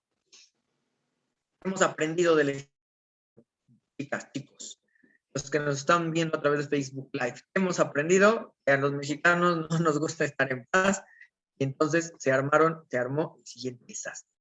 Después de que se da todo esto, entonces se supone que ya ganó el bando revolucionario, por decirlo algo así. Entonces Venustiano Carranza convoca a todas las fuerzas revolucionarias a reunirse en Aguascalientes, en una convención revolucionaria llamada así, la Convención de Aguascalientes. A esa convención invita a todo, menos a los villistas, menos a los zapatistas. Y ustedes me van a decir, pero pues si estos los apoyaron, ¿no? pues, sí, villistas y zapatistas apoyaron a Carranza, pero Carranza decía que ellos, ¿para qué se les preguntaba si ellos no tenían educación? Al no tener educación, no tienen nada que decir. Entonces, esto hace que si bien en un principio Zapata, Villa, se le unieron a Carranza, el ejército constitucionalista, a partir de este desprecio, se alejen de él. Pregunta Alberto, ¿quiénes eran los revolucionarios? Toda la gente del pueblo, que finalmente lo que quería era quitar a Díaz y luego posteriormente quitar a Victoriano Huerta, quitar los sistemas de dictadura, Alberto. Entonces tenemos mucha gente son revolucionarios, pero los grandes caudillos de la revolución, los grandes caudillos, líderes, chonchos pesados, las mamás gordas de la revolución, son Luciano Carranza, Pablo González, Francisco Villa, Álvaro Obregón, y por otro lado, Zapata. Esos van a ser los grandes líderes y toda la gente que ellos traen, ¿no? ¿A qué va? ¿Sí, bien, Alberto? ¿Quedó todo cool? ¿Sí? Ok, perfecto, perfecto, muy bien. Ok, si los demás también tenían esa duda, pues sí, los grandes revolucionarios, líderes o caudillos revolucionarios son estos. Obviamente traen detrás un montón de gente, por eso les decimos caudillos. Cuando yo digo caudillos, tienen que pensar en líderes que traen un montón de banda atrás apoyándolos. ¿Ah? Bueno, en la Convención de Aguascalientes se convoca a todos los revolucionarios que quieran ir, como les dije, menos a villistas, menos a zapatistas, y ahí empieza el relajo. Porque de todas maneras, villistas y zapatistas son como la tía incómoda, la que no invitan y de pronto tocan el timbre y cuando abres la puerta, madres, es la tía incómoda, ¿no? Así, llegaron los villistas y llegaron los zapatistas a la Convención de Aguascalientes, se autoinvitaron porque no los invitaron, ¿no? Entonces, esto va a dar origen a esta palabrita que acabamos de ver aquí que apareció, que es la guerra de las facciones. En la Convención de Aguascalientes se van a dividir dos facciones y ahora se van a enfrentar. Ya son puros revolucionarios. Aquí ya no hay que porfiristas, que huertistas, no, ya no. Son puros revolucionarios, revolucionarios contra revolucionarios.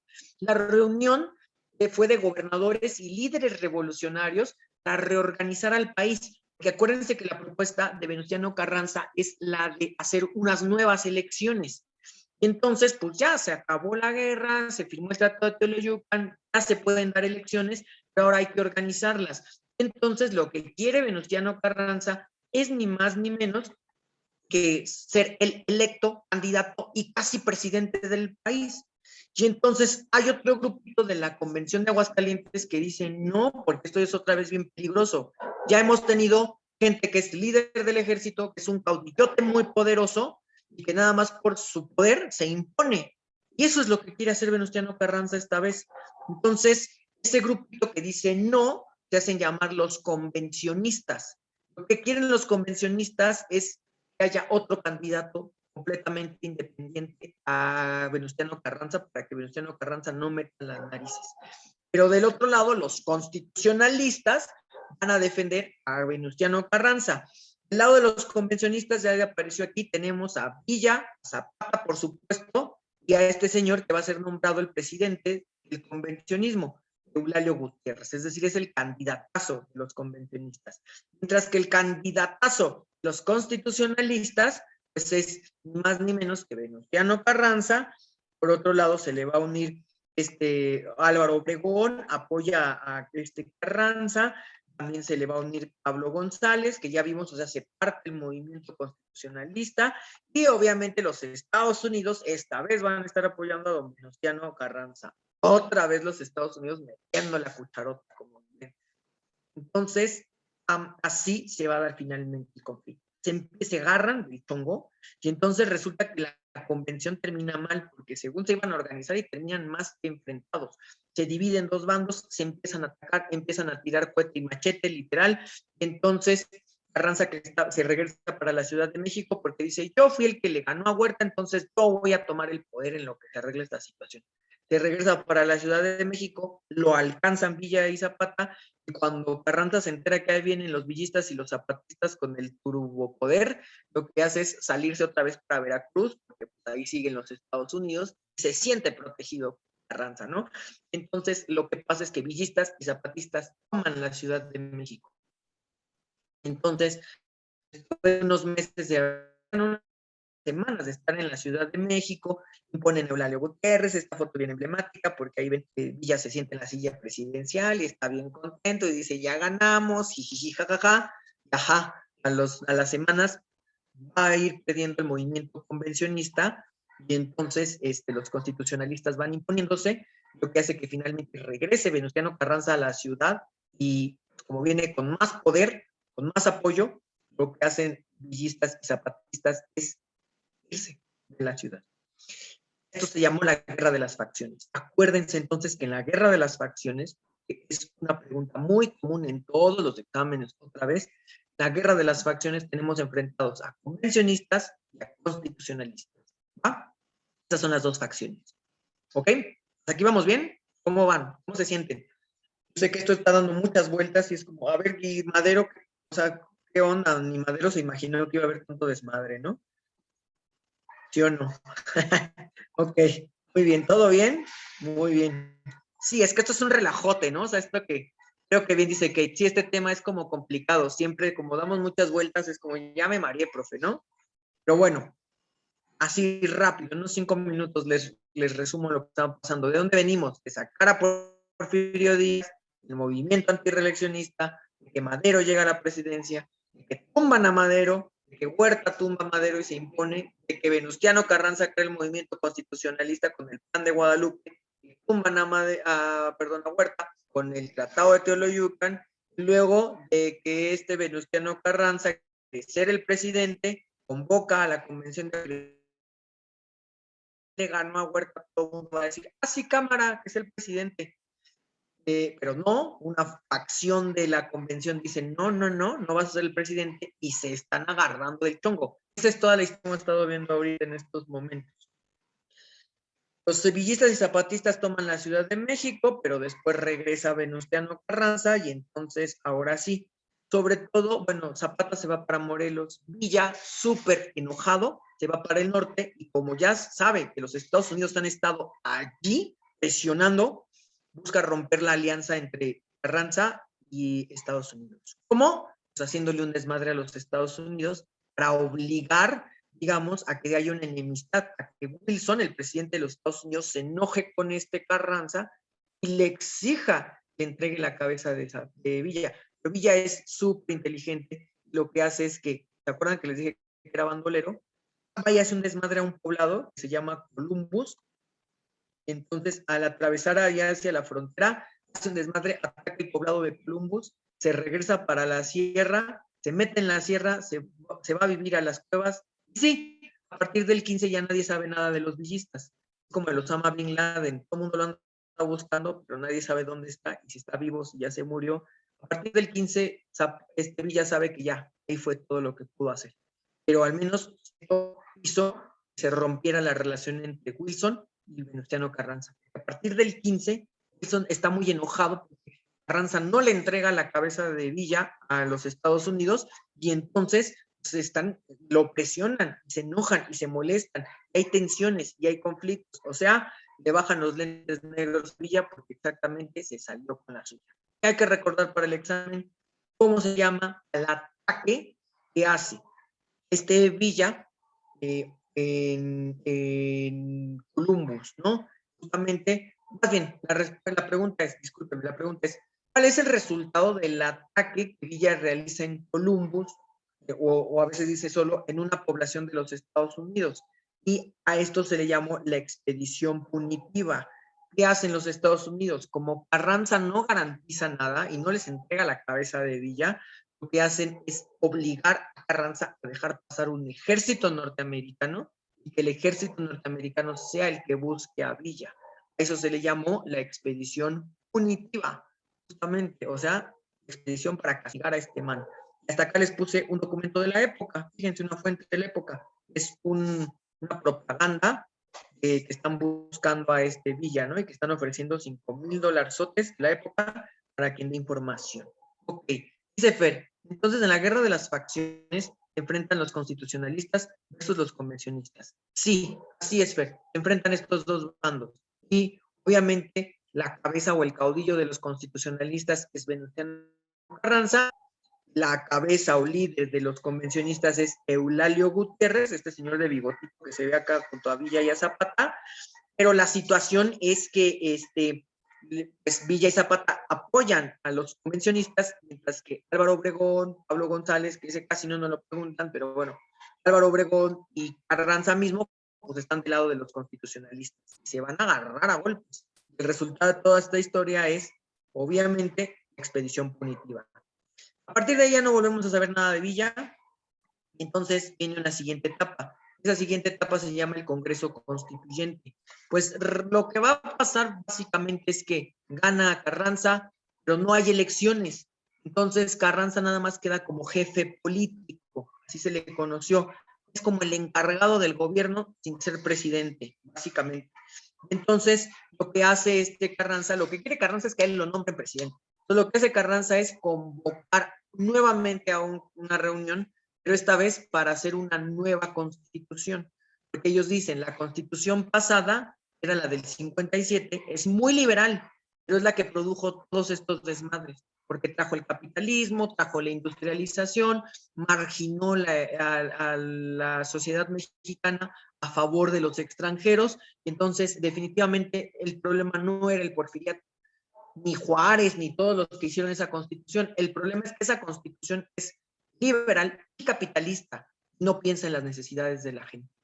Entonces, hay que hacer una nueva constitución. Es así que se convoca al Congreso. Pero bueno, ustedes dirán una vez más, ¿creyeron que las cosas ya se habían acabado aquí? Pues no, no, mis niñas, mis niños, no pasó así. Se volvieron a agarrar a fregadazos. Por un lado tenemos a Venustiano Carranza, en medio del Congreso se crea con los constitucionalistas, ya que acabe dice, sí, no, no, no, esto es una locura. Es como cuando los tíos se pelean por el terreno de la abuela así en el 24 de diciembre, ¿no? O el 31, o sea, ya es como, ya párenle, y otra vez el tío dice algo y el otro tío dice, cámara, perro, ¿no? Entonces así se vuelven a agarrar y se vuelven a agarrar y se vuelven a agarrar. Y ya es como, ya por favor, ya, ¿no? Por favor, que alguien piense en los niños. Pues no, nada, nadie piensa en los niños aquí. Se vuelven a agarrar. ¿Por qué se vuelven a agarrar? Porque Carranza dice, sí hay que hacer pequeñas modificaciones a la Constitución, pero muy pequeñitas. Así hay que copiarla, hay que hacer un copy-paste, ¿no? Copiamos, pegamos y listo, nos quitamos de problemas. Entonces, como quiere conservar la Constitución, vamos a decir que dentro del Congreso él representa al bando de los conservadores. ¿Qué quieren los conservadores? No son los conservadores que vimos hace unas clases, la clase pasada, no. Se le llama esta vez conservadores nada más porque quieren conservar la Constitución. ¿Va? Entonces, realmente lo que quieren es que la Constitución pase casi igualita. Quieren mantener la Constitución del 57. Y quien defiende ese proyecto es Carranza y todos sus Pokémones, por decir algo así, ¿no? Toda la gente, los diputados que lo están apoyando. Y entonces, obviamente, Carranza es burgués, pues gente de varillo, pues la Constitución justamente pues, a ellos les ha beneficiado, entonces dicen, pues, no hay problema. No, Alberto, justamente ahí vamos, tan, tan, tan, ¿no? Así casi, casi 3 puntitos suspensivos. Y inmediatamente le dice, bueno, men, estás loco, ¿para qué hemos hecho tanto desmadre? ¿Para qué nos hemos enfrentado tanto? Tiene él una visión más de popular, porque a pesar de que él era profesionista, es gente del pueblo. Entonces, es de ese grupo profesionista, gente, sí tiene su carrera, todo muy padre, sí tiene una casita, que sí tiene ahí unas tierras, pero no es un gran burgués. Y ese ni más ni menos es Álvaro Obregón. Entonces, Álvaro Obregón representará al bando de los radicales, es decir, Álvaro Obregón se separa del bando de los constitucionalistas y dice, no, hay que hacer una constitución de cero, nueva, y hay que escuchar a todos. Álvaro Obregón sí quiere, de hecho, en el Congreso no iban a ir ni villistas ni zapatistas, menos villistas porque los andan persiguiendo. Pero Álvaro Obregón le dice a Carranza, a mí me vale más, perdón, a mí me vale un pepino, vamos a defender que sí vengan diputados villistas y zapatistas, aunque tú estés enfrentados con ellos. Ellos tienen que venir y hablar de las necesidades que tienen. Entonces, así Álvaro Obregón se va enemistando de Carranza porque protege a estos diputados. Pero además de que protege a estos diputados, él está a favor de que haya innovaciones revolucionarias. Entonces, a este bando le vamos a decir los jacobinos. Acuérdense que los jacobinos es el término con el cual también se define a la gente que políticamente es radical. Entonces se separan estos dos y empiezan a chocar. Obviamente el bando que se impone es el bando de Obregón. Mientras tanto, Carranza lo que va a tratar de hacer es crear una ley agraria para ya detener a los zapatistas. Entonces, como la gente de los campesinos se sienten muy representadas por Zapata, y casi el líder, así el supercaudillo, el más recordado porque apoyó un montón de gente campesina, es Zapata, lo que quiere hacer este Venustiano Carranza es restarle poder. ¿Cómo le restas poder a un caudillo? Resolviendo el conflicto. El caudillo está tratando también de resolver. Pues compites con él. Como no te puedes deshacer de él políticamente, ¿qué haces? Pues Carranza dice, vamos a hacer nosotros una ley agraria, le vamos a repartir tierras a los campesinos, así muchos campesinos contentos se van a salir del movimiento, entonces va a perder fuerza Zapata. Manda a este señor llamado Luis Cabrera a hacer la ley agraria en 1915. Esto solo se lo preguntan a Área 3, por fortuna. Todos los que van para Área 2 no piden esto. Por desgracia para los de Área 3, acuérdense de Luis Cabrera y la ley agraria. ¿Cuál es la intención? Darle fuerza a Zapata. De todas maneras ni la pelan, ¿eh? La ley agraria ni funcionó mucho. Unos cuantos, la mayoría siguió fiel a Zapata. Y entonces, regresando al tema de la Constitución, tenemos que gana el bando de los radicales, apoyado por Obregón, y entonces pasan un montón de leyes que son muy innovadoras para la época, que son las grandes innovaciones revolucionarias. Entonces, casi que porque Obregón está presionando, es que tenemos hoy esta constitución, que es la constitución de 1917, que es la que nos rige ahora, y que todo el mundo dice, si se aplicara la constitución de 1917 como es, México sería el país más feliz de todo el mundo, ¿no? Around the world, casi. Pero pues se aplica. Lástima. Será para la otra vida. Primer punto, tenemos las innovaciones revolucionarias. Esto hay que recordar. Estas son las características de la Constitución del 17. Tiene innovaciones revolucionarias, un montón de cambios políticos a favor del pueblo. Esta Constitución es más popular. Establece un sistema republicano y federal otra vez, con garantías individuales otra vez, que rescata la Constitución anterior del 57 y también de la anterior de la del 57, que es la del 24, pero además ahora mete estas garantías sociales, o sea, garantías de todos, que ayudan a la convivencia común entre todos los que vivimos en el país. ¿Cuáles son esas garantías sociales? Pues aquí están, son bien importantes que ustedes lo recuerden porque, mala noticia, para todos los exámenes nos preguntan por estos 4 artículos, además son como los 4 artículos más importantes, ¿no? Garantías sociales en innovaciones revolucionarias. Tercero, la educación debe ser laica, gratuita, obligatoria. 27, el suelo y el subsuelo solo le pertenecen a la nación, es decir, con el 27 lo que le están diciendo a los extranjeros es bye bye, ustedes tenían tierras, pero el Estado se las va a quitar, así que adiós. Con esto justamente se supone que se resuelve todo este problema de la llegada de los extranjeros, el despojo de tierras, el despojo de recursos, el petróleo ya no está en manos de los extranjeros, la electricidad tampoco, las minas tampoco, las tierras tampoco, y con esto se supone que con el 27 le dan cortón al sistema del porfiriato. El 123 es del trabajo, otro que le da cortón al sistema de porfiriato porque va a bloquear el capitalismo tan abusivo que había en este momento. Con el 123 lo que se hace es regular el trabajo. Es una influencia magonista. Los hermanos Flores Magón mucho tiempo hablaron de esto, en sus periódicos. Necesitamos derechos para los trabajadores. Los trabajadores viven en malas condiciones. Hay que respetar. Los magonistas, de hecho, los hermanos Flores Magón fueron al Congreso del 17 y estuvieron peleando, pero sí duramente, para que se aprobara un artículo a favor del trabajo. Ahí está, es el 123. Nuevamente, a todos nos preguntan nada más por qué dice el 123. Área 3, los que vayan a hacer examen para la UAM, nos preguntan en algunas ocasiones cuál es el artículo de influencia magonista. Entonces ahí sí nos tenemos que poner más pilas. Es el 123. Acá. Por último, el artículo 130 es el de esta separación histórica. Juárez estaría contentísimo, estuvo contentísimo siempre, porque pues es su propuesta, ¿no? La separación de la iglesia y el Estado. En el 130 se recupera esto. La gente de la iglesia no puede opinar de política, no se puede meter en la política, no puede votar, no puede ser votado. Es otro rollo. ¿Ah? ¿Hasta aquí cómo vamos? ¿Vamos bien? Cuéntenme. ¿Todo perfecto? Todo bien, muy bien. Ok, ya casi estamos por acabar, no se preocupen, ya se acabó esto, ya se dejaron de pelear. Bueno, nos falta la última pelea. Ya nos faltan unas peleas más. Todo good, muy bien.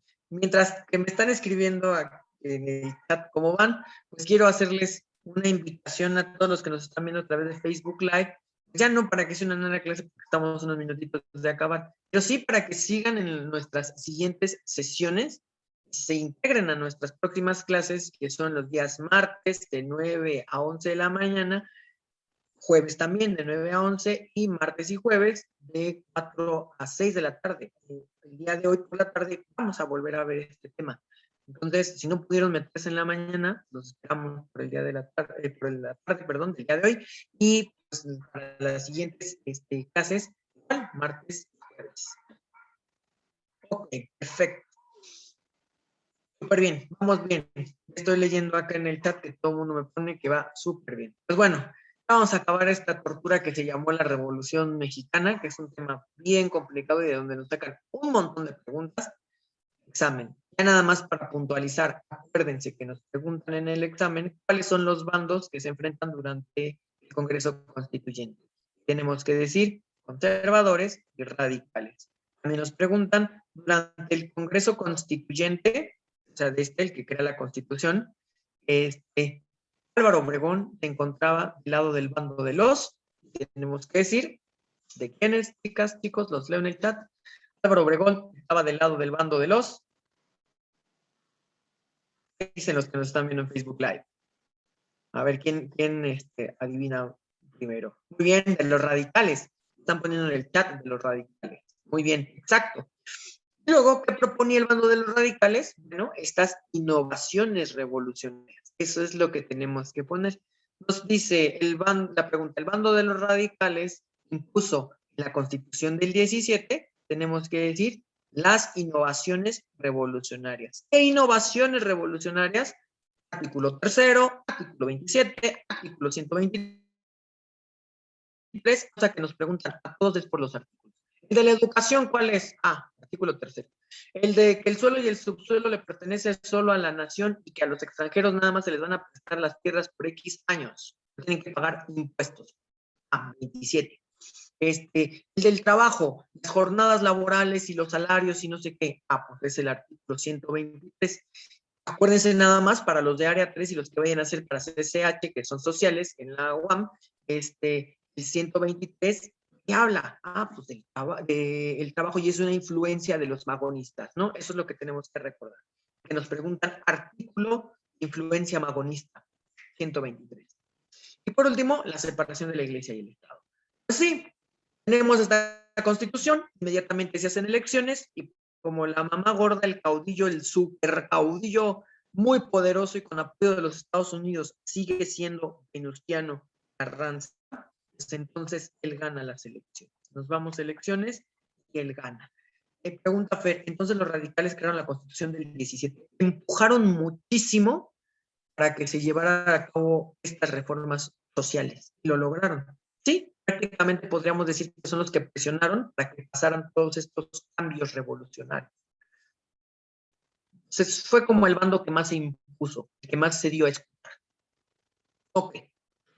Vale, pues entonces lo que es el gobierno de Venustiano Carranza, muy marcado por la corrupción, tremendamente marcado por la corrupción, dejaba que todo el mundo hiciera lo que le diera la gana. De hecho, también durante este gobierno, como la ley agraria que vimos hace rato de Luis Cabrera no funcionó, a Carranza no le queda de otra más que matar a Zapata.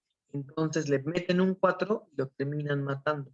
Y así es como Villa está perdido en la luna, no en la luna, en los cráteres, pero de la sierra de Chihuahua, ¿no? Zapata ya está muerto, ya tiene pase directo al otro mundo, lo mataron, entonces ya nada más quedan pues estos caudillos, Pablo González, Álvaro Obregón, Venustiano Carranza. Los tres grandes caudillos que están como peleándose, ¿no? En este momento, Carranza y Obregón ya se separaron. Obregón, después de que gana la presidencia, Carranza, Obregón como que se retira, porque sabe que va a estar vetado, entonces se va a vivir su vida ya muy tranquilamente. Entonces, pues, ya, X. Como que se desilusiona un poquito de esta situación.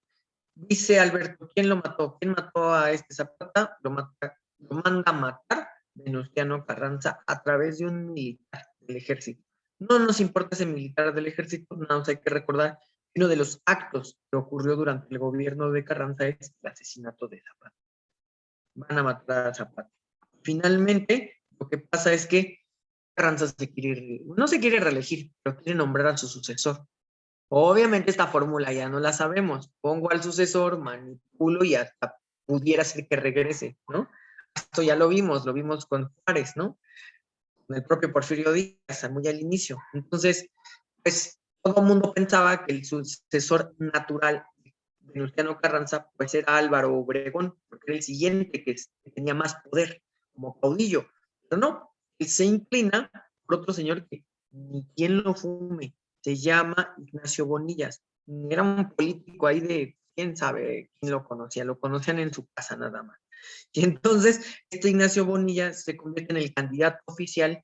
Obregón obviamente sabe que esto es un plan con maña para que Carranza pueda seguir manipulando la política a través de esta figura de Ignacio Bonillas. Entonces Obregón decide lanzar su candidatura, Carranza se enoja, lo trata de meter a la cárcel. Entonces los amigos, así los friends de Álvaro Obregón se levantan creando un plan llamado el Plan de Agua Prieta. Son estos. Este señor se llama Adolfo de la Huerta, que era el gobernador de Sonora. Álvaro Obregón pues iba a ser el candidato, gente de ahí de ese grupo de Sonora, y el muy amigo cercano de Álvaro Obregón se llama Plutarquito del Sagrado Corazón de Jesús Elías Calles. Entonces, Plutarco Elías Calles, Álvaro Obregón y Adolfo de la Huerta crean un plan que se llama el Plan de Agua Prieta, y otra vez se van en contra de Carranza y lo van a terminar matando. Entonces, justo el Plan de Agua Prieta fue creado por el grupo de Sonora, que lo que querían era desconocer el gobierno de Carranza, y como Carranza presionó de que si no le entregaban a Obregón iba a invadir el estado de Sonora, el gobernador Adolfo de la Huerta, el del gorrito, del sombrerito chistosito, le dijo que bueno, más bien en el Plan de Agua Prieta lo que establecen es, y si Carranza se atreve a invadir Sonora, Sonora se separa de México, se convierte en un propio país.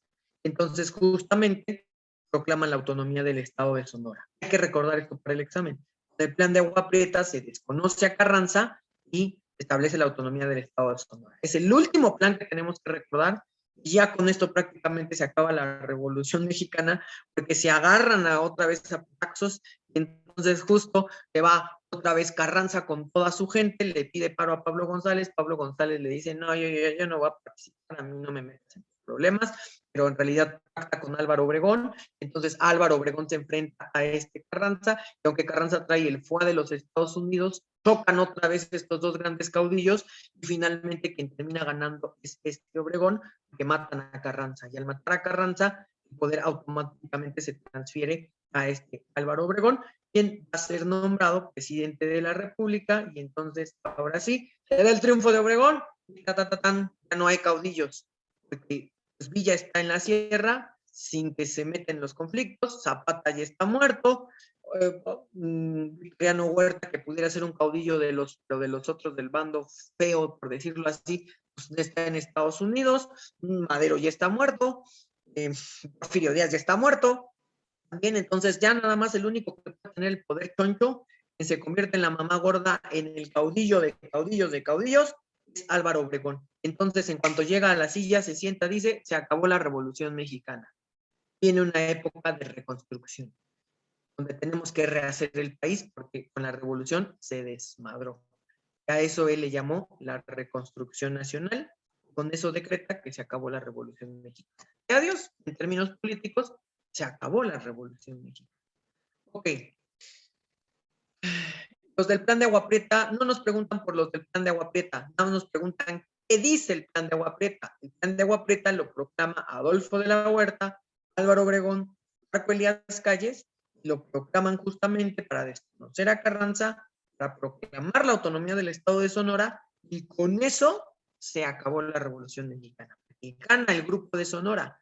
Si ustedes recuerdan un poquito sus clases de historia, del Grupo de Sonora van a salir los siguientes 4 o 5 presidentes del país, o 6, no, los siguientes 6 presidentes del país. Entonces, ese es el grupo que ganó. Este es el grupo que va a fundar los partidos oficiales, y en este grupo va a estar la fundación incluso del gran dinosaurio que todavía sigue vivo, ¿no? Ya saben de qué partido estamos hablando. Entonces, de aquí sale todo. Ellos son el grupo ganador durante un muy buen rato. ¿Tienen alguna duda? ¿Cómo ven? Muy bien. Entonces, ¿qué hay que recordar? El plan de Agua Prieta. ¿Ah? ¿Ok?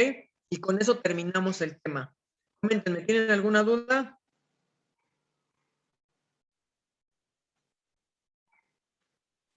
Ok, muy bien. Ya nada más vamos a resolver unas cuantas preguntas y con eso concluimos nuestra sesión del día de hoy. Estuvo bien fuerte el chisme, ¿no? Estuvo bien fuerte y también como muchas vueltas, ¿no? Así. Pero acuérdense, lo más importante son los planes, lo de la Constitución, lo del inicio del movimiento del revolucionario, ya nada más. Eso es lo más importante. ¿Va? Ok, perfecto. Vamos a ver, primera pregunta. Nos dice, generó el surgimiento de partidos de oposición a la dictadura de Porfirio Díaz.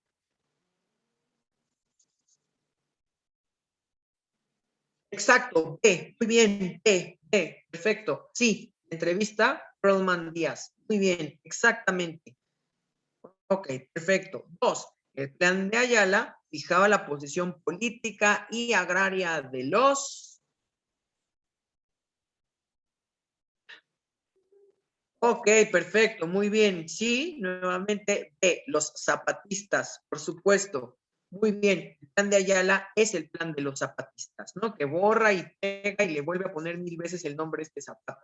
Se agarra, le pone corrector, le pone el nombre del siguiente fulano y se lo avienta otra vez, ¿no? Justo, muy bien. Acuerdo propuesto por Woodrow Wilson para destituir a Huerta. ¿Cómo se llamó? La conferencia de las cataratas, ¿se acuerdan? De las cataratas del Niágara. Ja, justamente, conferencia de Niágara Falls. Ahí es donde dice, o se va a Huerta o lo corremos, ¿no? Así, muy bien. Ok. Siguiente pregunta.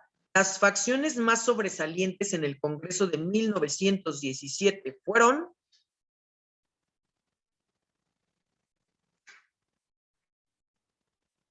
Ok, radicales y conservadores, exactamente, muy bien, radicales obregonistas, defendiendo las innovaciones revolucionarias, conservadores constitucionalistas de Carranza diciendo, no, ¿para qué le movemos a la Constitución? Nada más ahí bórrale unas cositas y ya. Por eso son conservadores. Muy bien. 5. Uno de los primeros movimientos revolucionarios considerado el productor, déjenme ver, ya no alcanzo a ver acá porque tengo el chat, abierto, el productor de los primeros mártires de la revolución. Sí, uno de los primeros movimientos revolucionarios considerado el productor de los primeros mártires de la revolución es el de los hermanos Cerdán, el movimiento de los hermanos Cerdán. Muy bien, estas son preguntas, como siempre les digo, que han venido tanto en el examen de la UNAM como en el examen de la UAM años anteriores, entonces son un buen indicador que nos muestra qué tanto hemos aprendido sobre el tema del día de hoy. Con este tema finalmente concluyo la sesión del día de hoy. Fue bastante largo, pero pues nos dio bastante tiempo para poder verlo. ¿Vale? Sí, pero le voy a regresar a la diapositiva anterior, las preguntas. Acuérdense que de todas maneras este material lo subimos en en el grupo de Integrate Basic, ¿no? Pero bueno, lo voy a regresar a petición de... Estoy haciendo. Lo voy a regresar a petición de Fer, ahí está justamente. Entonces, aquí me quedo. Justamente con esta imagen me despido. Los veo por la tarde y si quieren volver a integrar a la clase en un horario de 4 a 6 de la tarde y si ya no pueden entrar, los veo el próximo martes de 9 a 11, acuérdense, o si no, de 4 a 6 de la tarde. ¿Va? Bueno, eso sería todo por mi parte. Me dio mucho gusto volver a verlos y a saludarlos y a estar con ustedes en estas 2 horas. Entonces, pues eso sería todo, chicas y chicos. Muchas gracias por su atención. Muchas gracias también a todos los que nos están viendo a través de Facebook Live. Nos vemos la próxima. Hasta luego.